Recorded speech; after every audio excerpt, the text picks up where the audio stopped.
always knew that I wanted to paint. I always knew that. I always thought that was what I was going to do. My kindergarten teacher, she taught me to read. She would read a story and then have us paint the story. So when real school started in the first grade, and there was no art program, my dad, my mom, they got me lessons from this lady, Miss Rose, and she taught me through grade school, and she always told me that I was going to be an artist, that I was going to have a gallery. I started painting at about 2 years old, and my mom was painting the floor, and for some reason she gave me a paintbrush and let me spatter paint the floor, and that's how it started for me. It chose me. It's like, you know, you might choose it, but it chooses you too. It's an interplay between those things. It suits my personality, but it's also shaped my personality a pretty good bit as well. You know what I like about watercolor is, well, everybody always calls it a master's medium, and I think that was probably invented by a watercolorist who was promoting his work. Truthfully, it's the first thing you paint in when you're in kindergarten, and I like it because when you put it down, it changes. It doesn't stay the way you put it down. It dries a little lighter and duller. It runs and drips and spreads, and the accidents are going to happen more. It's more like you're riding a horse than driving a car. The horse enters into the choices and the outcome. You just have to, it's a back and forth with it. I love watercolor because it challenges me. I like a variety of subjects. I like what happens when you're on location in Campbell's Bakery and people come up, you know, and talk with you and tell you stories about either Campbell's Bakery or maybe another time they've seen you somewhere. You can also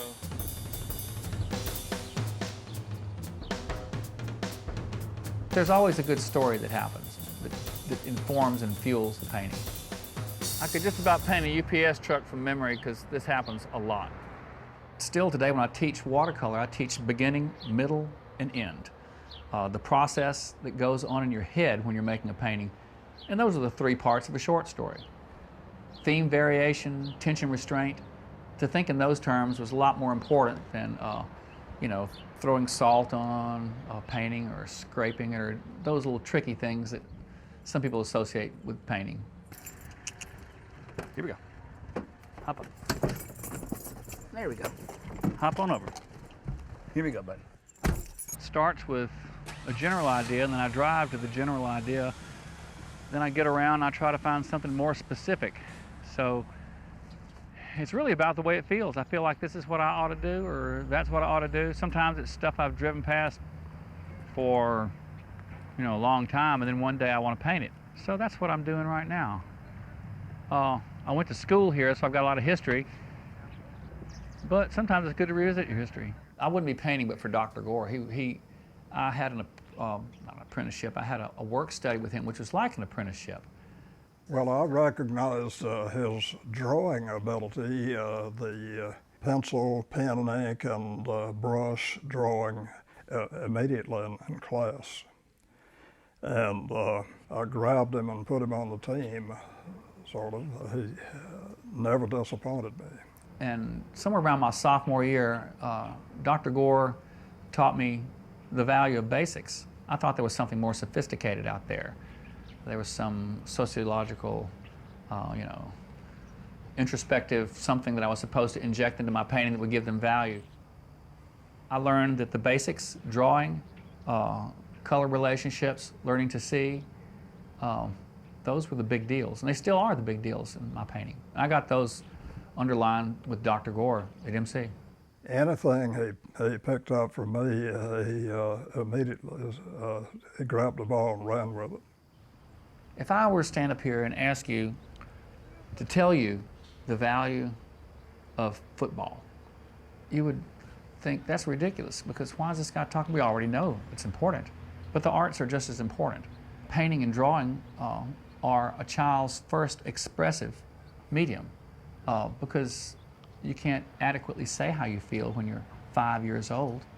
It is important in that way that integrates so many. It teaches you to pull from many, many, many different sources.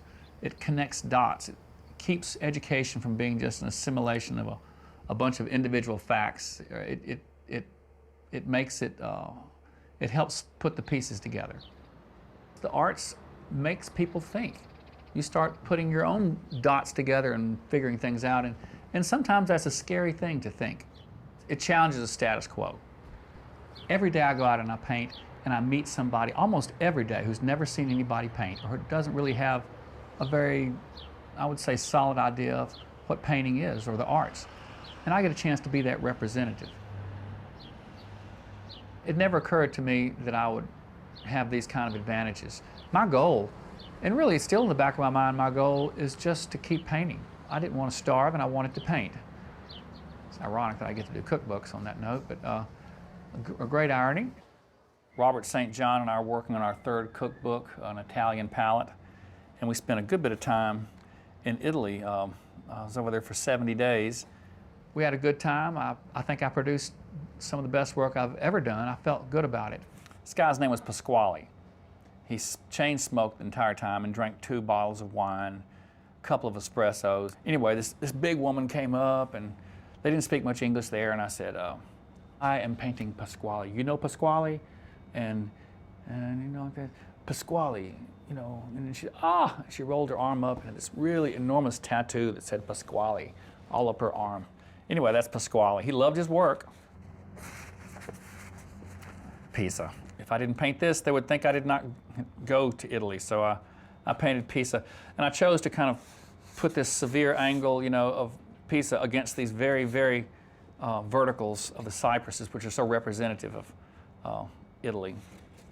At the end of the day, I know that I've had so many opportunities through art that I'm grateful. A couple of years ago, I got the Governor's Award, which is a really big deal to me, because I love Mississippi, and those are all the people I consider peers and people I respect, all the past recipients and all the folks that go to support that. I don't know what we would be if we didn't have the pride that comes from the writers that we produce, the painters, the musicians, the country music and blues trails that the Arts Commission works with tourism and MDA on.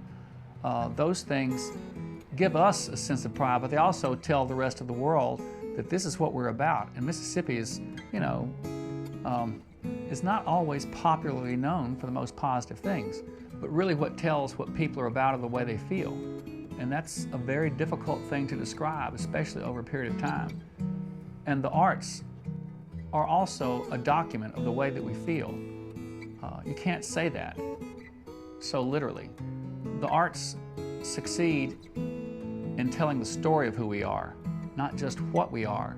A society is judged by how it values the story, because the story is how you tell great truths, how you pass them on. And the arts tell the story. Ta-da!